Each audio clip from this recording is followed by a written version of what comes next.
Hello, my name is Fatemeh Rezaei. Today, I will cover how we develop a digital preservation program at the University of Baltimore under tight constraints, what we built, and how we evaluated progress and practical takeaways from the process.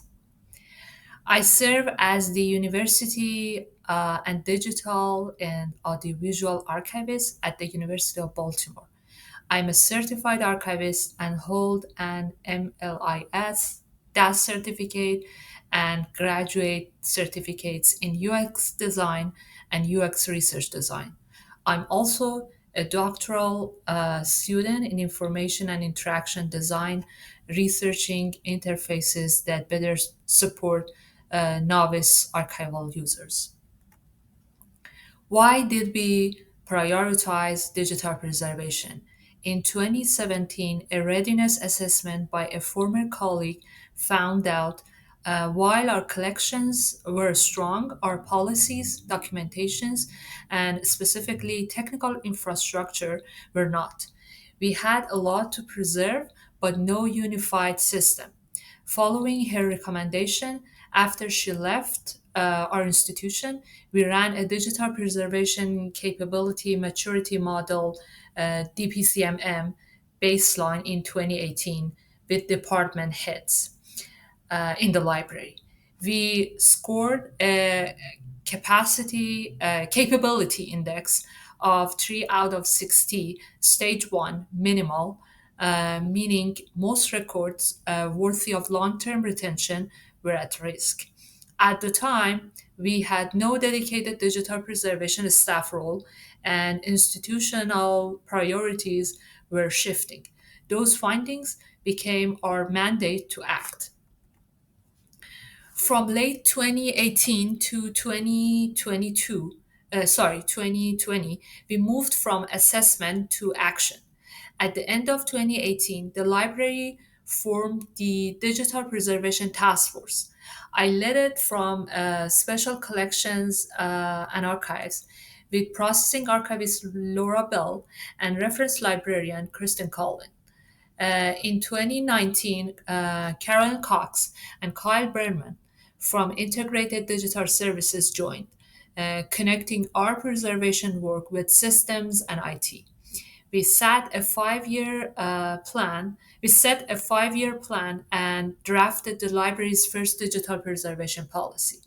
After I attended the Preserving Digital Objects with Restricted Resources Power workshop, we piloted a low cost microservices workflow, um, data accessioner for ingest and checksums, and Bagger for packaging, and Fixity tool for integrity checks.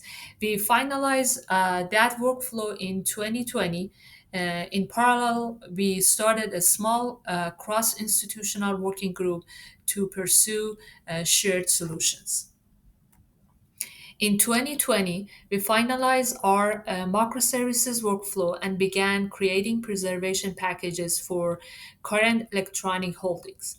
I started in June 2020. By March 2021, we had assembled 88 packages and generated checksums and metadata for 8,000 files using data accessioner, Bagger, and Fixity. We also established a fixity check schedule, checks at every transfer and then annually. We joined the National Digital Stewardship Alliance and began attending in its interest groups to align with national best practices. Finally, we stepped up outreach across UBalt, sharing the digital preservation policy with our IT department, plain language handout with library staff, and short briefings so departments understood what to preserve, how to name files, and which formats we could support. By the end of 2021, we had completed preservation actions on approximately 96,000 text and image files, 100% of that content on our primary storage at the time. Using data accessioner and bagger, we generated checksums and captured preservation metadata. In January 2022, we ran our first annual fixity check across that storage and found no issues, which gave us a clean integrity baseline going forward. During this phase, we met with IT to clarify what preservation requires beyond backups. We outlined our storage needs, um, capacity, stable path, and restricted rights, and our need for digital preservation tools.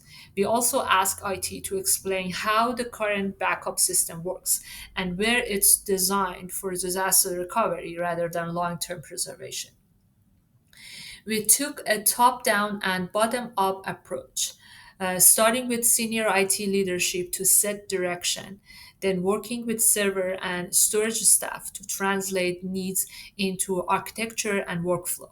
Building their understanding and support early has made it easier to make the case up the chain.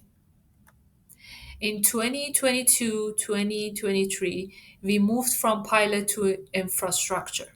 Working with IT, we stood up roughly 400 terabytes of preservation storage. In practice, it's two spaces: scratch for staging and preservation, locked to immutability with long term offsite retention.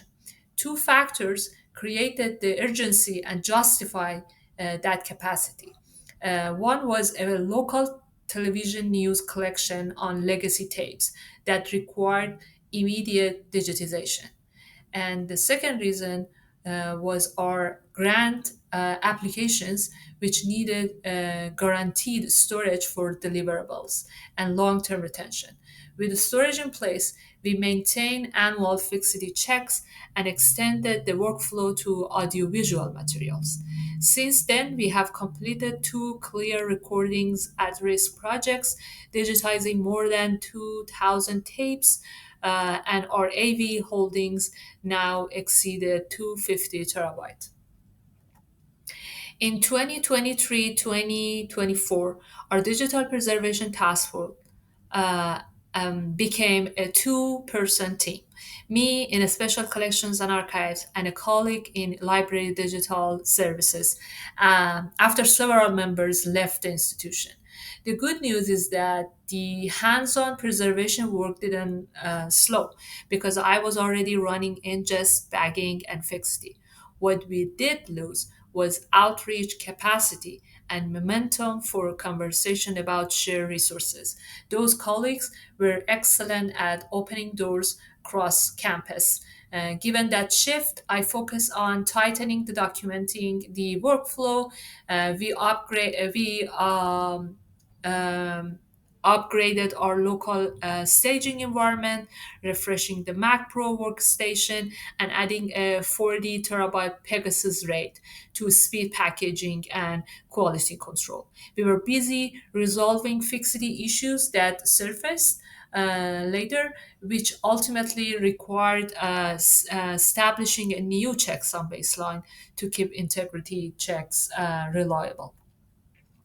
Over 5 years, we moved from baseline to a functioning program. We started with a low maturity score and no unified workflow. Today, we have a documented, repeatable process for ingest, packaging, and fixity, a dedicated preservation storage tier with immutability and offsite retention, and annual integrity checks with a refresh checksum baseline. On the standard side, we now align our roadmap to the NDSA levels and can show measured progress year over year. The headline is simple: the risk is lower, the process is steadier. In 2018, our baseline DPCMM self assessment scored 3 out of 60. placing us at stage one, meaning most long term records were at risk and no unified program was in place. By 2024, our program review against the NDSA levels shows we are solidly at level two, which clear progress into level three. That's the arc I have been walking through today, how we build capacity and evidence step by step. The NDSA levels of preservation version 2 is the community rubric we use for our first year review, 5 year review. It assesses five functional areas: storage, integrity, control, metadata, and content across four maturity levels. For each task, we marked 0 equal not started, 1 equal in progress, 2 equal achieved. The metrics then color codes our status by level. Our 2024 review places our program at level 2 overall, with clear movement toward level 3. Moving from level 2 toward level 3 will require us to automate fixity and backup integrity data, standardize metadata, expand geographic DR separation, and formalize format risk policies. Challenges. Our biggest challenge is people and stability. The task force model got us started, but we still don't have a dedicated digital preservation position. Our last report recommends creating a digital preservation role and setting an annual budget to so the work is stable beyond individual staff. In practice, I have been covering these duties alongside with my other responsibilities, but without a dedicated role, continuity it is at risk if staff changes. Our second challenge is budget and tooling. Working with IT, we evaluated proprietary vendor hosted preservation platforms. With limited funding, they were out of reach. We then assessed open source options such as Archimedica, but IT could not support them under current security policies and without institutional Linux support. We therefore adopted a lightweight microservices stack. That got us moving, but it also exposed fragility. For example, in our environment, Fixity tool could not reliably deliver email alerts. After an upgrade to Fixity Pro and concurrent workstation refreshes, we were unable to import prior projects, which effectively raised our local checksum baseline. We established a new baseline and are reviewing reports manually until we can adopt a tool with reliable automation. The takeaway is microservices help us start, but without institutional support and automation, they're not a sustainable long term solution. And finally, we have worked with ongoing uncertainty in funding and infrastructure. We started without a dedicated budget for DP, and the technical environment needed real cleanup. To keep the program steady, we have grounded it in standards and clear governance, like having a policy, documented workflows, and NDSA aligned measures, so it holds up through budget shifts, leadership changes, and system upgrades. Practically, our strategy was to maintain a modular, low cost workflow we could automate over time. We put governance in place with clear policies, documented workflows, scheduled fixity checks. We measured progress against the NDSA levels. We partnered with IT at two levels, leadership for direction and engineers for design. And we work with peer institutions to identify shared solutions. And for lesson learned, first, microservices got us moving quickly, but they don't scale without institutional support and automation. Use them as a bridge, not a destination. Second, make leadership a partner. Short annual reports and brief presentations keep the work visible at budget time. Third, evaluate regularly and show evidence. Fourth, document the work, and let others repeat the process and reduce risk when a staff change. Finally, the task force model is great for launch, but it isn't permanent. So stabilize with a defined role and a small recurring budget. Um, Looking ahead, our priorities are straightforward. Stabilize the program with a defined digital preservation role and a modest recurring budget. Automate integrity work with dependable reporting, and move to a supported platform to replace stopgap tools.